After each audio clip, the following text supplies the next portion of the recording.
अस्सलामुअलैकुम स्टूडेंट्स आज हमने पढ़ना है properties of gases, 9th class chemistry, chapter number 5। ये चैप्टर बेसिकली मादा और मादे की हालतों पर मुश्तमिल है कि मादे की 3 हालतें होती हैं, सॉलिड, लिक्विड एंड गैसेस, और एक चौथी भी होती है जिसे हम प्लाज्मा कहते हैं। फिर वो आप नेक्स्ट बड़ी क्लासेस में फर्स्ट ईयर में पढ़ेंगे। तो प्रॉपर्टीज ऑफ गैसेस कौन कौन सी खसूसियात शो करवाती हैं, ठीक है, वो डिस्कस करेंगे। नंबर 1 पे आता है डिफ्यूजन। गैसेस जो होती हैं हाईली डिफ्यूजेबल एंड डिफ्यूजेबल होती हैं, मीन डिफ्यूजन का प्रोसेस शो करवाती हैं गैसेस। डिफ्यूजन क्या होता है, आप बायो वाली डेफिनेशन भी कर सकते हैं कि movement of molecules from higher concentration to lower concentration is called diffusion.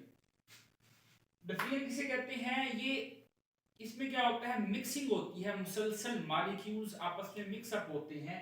क्यों? क्योंकि रैंडम मोशन होती है मॉलिक्यूल्स के, गैस के मॉलिक्यूल्स की, और आपस में टकराते हैं और क्या बनाते हैं, एक होमोजेनियस मिक्सचर बनाते हैं। होमोजेनियस मिक्सचर मीन की जो कंपोजिशन हो वो सेम होती है, उसे हम होमोजेनियस मिक्सचर कहते हैं। फॉर एग्जांपल मैं इसकी लिक्विड में एक मिसाल बताता हूं आपको कि आपने क्या लिया, एक गिलास लिया और उसके अंदर पानी भर लिया और एक ड्रॉप आपने डाल लिया इंक का, तो आपको सारा पानी ब्लू नजर आएगा, एक जैसा आएगा। ऐसा नजर नहीं आएगा कि इंक अलग नजर आ रही है, पानी अलग नजर आ रहा है, ऐसा नहीं होगा। मीन सारा एक जैसा ही नजर आएगा, इसको कहते हैं homogeneous mixture.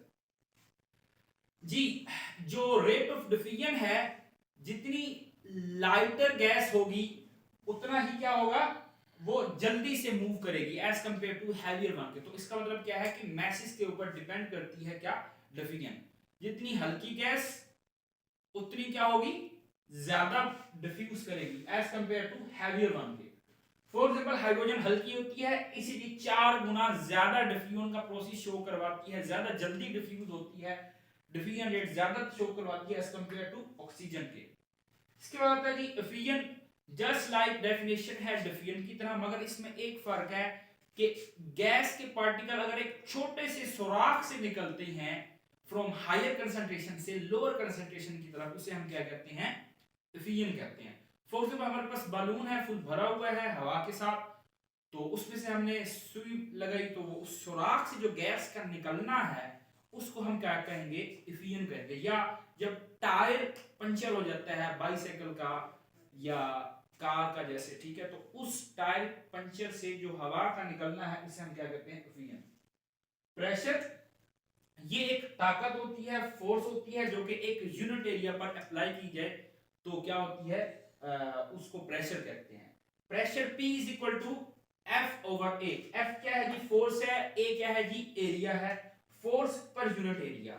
Standard international unit देखें, इसका यूनिट क्या होगा, फोर्स का यूनिट न्यूटन होता है, इसका एरिया का होता है मीटर स्क्वायर। जब ये एरिया ऊपर जाएगा तो पर मीटर स्क्वायर, तो newton per metre square which is also known as pascal. तो इसका जो यूनिट है वो न्यूटन पर मीटर स्क्वायर या पास्कल हुआ। तो मैं कहता हूं आपको, आपने डिफाइन करनी है कि 1 न्यूटन पर मीटर स्क्वायर या 1 पास्कल को डिफाइन करें। अगर 1 न्यूटन फोर्स अप्लाई करेंगे 1 मीटर स्क्वायर पर, तो जो हमारे पास आंसर आएगा वो 1 पास्कल के बराबर आएगा जी। उसके बाद जी बैरोमीटर एक इंस्ट्रूमेंट है जो एटमॉस्फेरिक प्रेशर, जो फिजा प्रेशर लगाती है, हवा प्रेशर लगाती है, उसको मेजर करने के लिए जो इंस्ट्रूमेंट यूज होता है उसे हम बैरोमीटर कहते हैं। मैनोमीटर एक ऐसा इंस्ट्रूमेंट जो कि प्रेशर, लेबोरेटरी के अंदर अगर आपने किसी चीज का प्रेशर मालूम करना है तो उसे हम क्या कहते हैं, manometer. Standard atmospheric pressure, pressure जो कि एक्सर्ट करती है एटमॉस्फेयर फिजा एट सी लेवल, सी लेवल के ऊपर, ये जो हमारा लेवल है ये सी लेवल है, इसके ऊपर जो हवा जो प्रेशर प्ले करेगी उसे हम क्या कहेंगे, स्टैंडर्ड एटमॉस्फेरिक प्रेशर। अच्छा, इसके वैल्यू है और काफी सारे यूनिट्स हैं, उनकी वैल्यूज देखें क्या है। 1 एटमॉस्फेरिक प्रेशर, 1 एटीएम का मतलब क्या है, 1 एटमॉस्फेरिक, एक एटमॉस्फेरिक प्रेशर है। अगर मैं चाहता हूं कि इसका यूनिट mmHg हो तो इज इक्वल टू 760 mmHg। अगर मैं चाहता हूं कि 1 एटमॉस्फेयर टॉर में लूं मैं, तो 760 टॉर्क। अगर मैं चाहता हूं टॉर्क के अंदर ना हो, न्यूटन पर मीटर स्क्वायर के अंदर हो, तो कितना आएगा 10 13 25।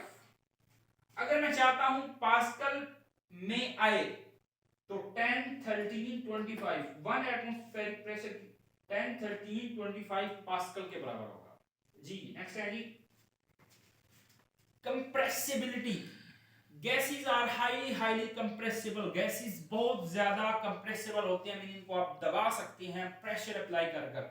ऐसा क्यों? क्योंकि इनके मॉलिक्यूल्स के दरमियान बहुत ज्यादा एम्प्टी स्पेसेस, खाली जगह होती हैं।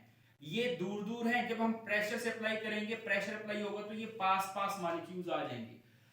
Large number of empty spaces की वजह से हाईली कंप्रेसिबल हैं।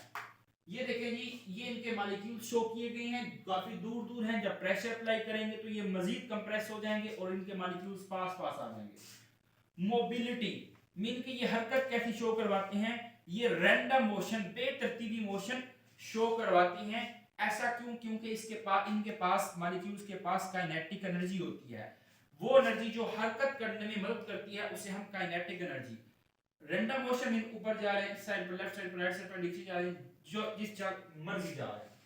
उसके बाद डेंसिटी।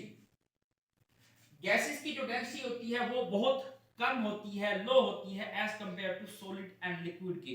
क्यों? क्योंकि इनके दरमियान एम्प्टी स्पेसेस पाई जा रही हैं, जो कि हम पहले पढ़ आए हैं। ठीक है, large number of empty spaces पाई जाती हैं।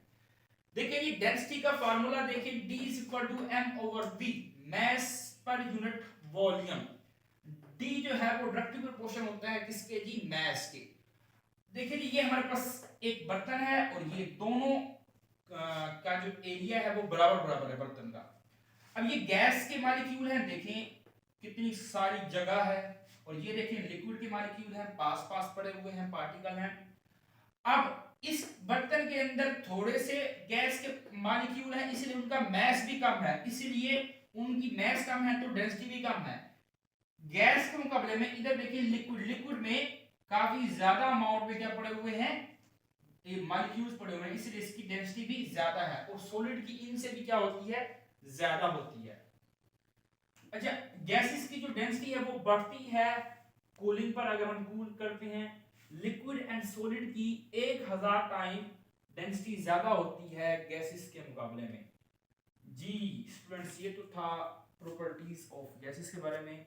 इंशाल्लाह मजीद इसके कुछ लॉज हैं, वो भी हम नेक्स्ट लेक्चर में पढ़ेंगे। ओके जी, अल्लाह हाफिज़।